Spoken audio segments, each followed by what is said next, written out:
Hello everyone. In this lecture, I want to cover the 5 whys problem solving and root cause analysis technique. So the learning objectives for this lecture are to give a brief definition to the 5 whys technique, learn some tips for undertaking 5 whys, and look at some examples applied to infamous engineering catastrophes. So the 5 whys technique is to aid the investigation as to the root cause of a problem, and it involves repeatedly asking why until a fundamental cause can be found.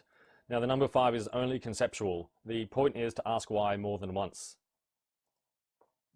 So here are some of my tips for implementing 5 whys in practice. The first is to start with a clear problem statement, and this involves answering 2 questions. What's the problem, the context, and how bad is it, the consequence? As Dr. Jeffrey Leica writes in his book on the Toyota Way, before the 5 why analysis can begin, practical problem solving requires you to clarify the problem. And in this model of the 5 whys technique, he has here up the top the initial problem perception, which is then clarified through the problem statement. And only then can we proceed to the cause investigation, where we ask why repeatedly until we arrive at a root cause. Another thing is that problems and causes are not linear. Questions should branch out like a tree. So in practice, I've seen many people have this linear kind of questioning and thinking, whereas really it should branch out more like this. Hence the term root cause. So the roots of a tree branch out. They don't follow a linear structure. And this is because there can be more than one root cause behind a problem. The real world is inherently complex, and problems can often be interrelated. So rather than simply ask why, I also like to write out the entire question. So why did this happen, or why did that occur? And this helps structure my thoughts, but it also allows me to communicate my logic and reasoning with others. And then if the root cause is that someone made a mistake, keep asking why. Human error is never a root cause, and as Don Norman would say in his book, human error is usually the result of bad design. And lastly, we have to go and see the problem for ourselves. This is the idea of Genchi Genbutsu in the Toyota management philosophy. We must not speculate about the cause of a problem. We have to see it for ourselves and gather empirical evidence. So why did the Titanic sink? Everyone's heard this. It sank because it hit an iceberg. And why did it hit an iceberg? It was going too fast to avoid it. And why was it going so fast? Well, I've heard something like, they were trying to beat a world record. But is that all there is to it? And there's new research prompting people to blame the fire as the primary cause of the ship's demise, and there's a great documentary about it. So based on the evidence presented in this film, we are going to construct the 5 whys analysis behind the Titanic. So why did the Titanic sink? Well, it hit an iceberg. And why didn't they avoid the iceberg? Because they were going too fast to avoid it. Why was it going so fast? Too much coal was being shoveled into the furnace. Why was so much coal being shoveled into the furnace? Well, there was a coal fire on board. And why was there a coal fire on board? Well, apparently coal can spontaneously combust, and coal fire can take weeks to detect.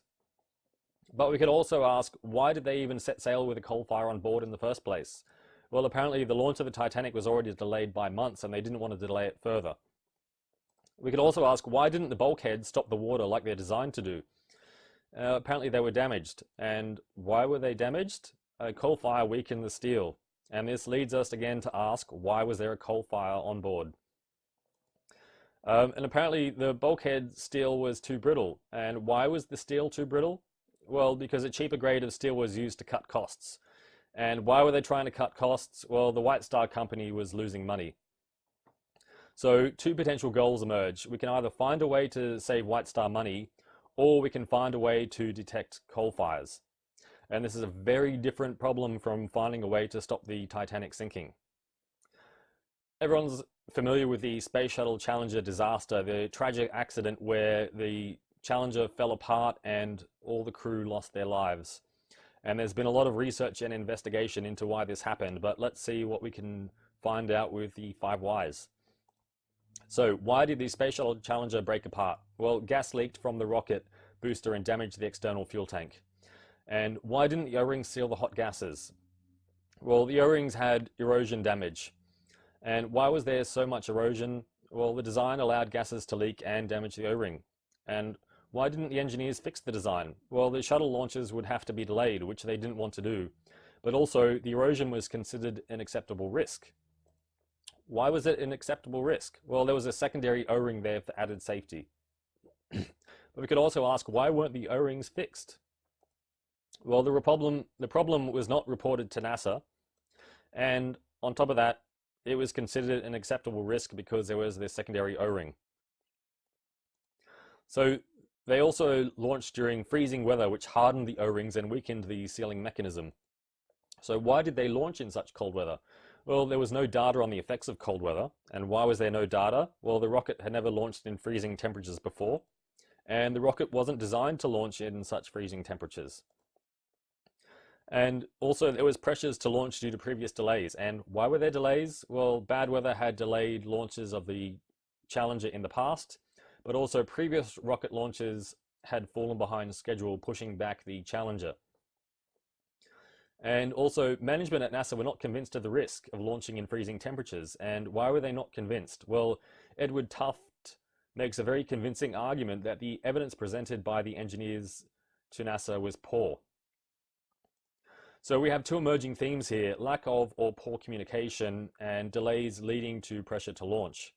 So we can see that this is a very complex situation, and there are limits to how we can use and apply 5 whys, but nevertheless we have some interesting insights into how we could prevent such a disaster in the future.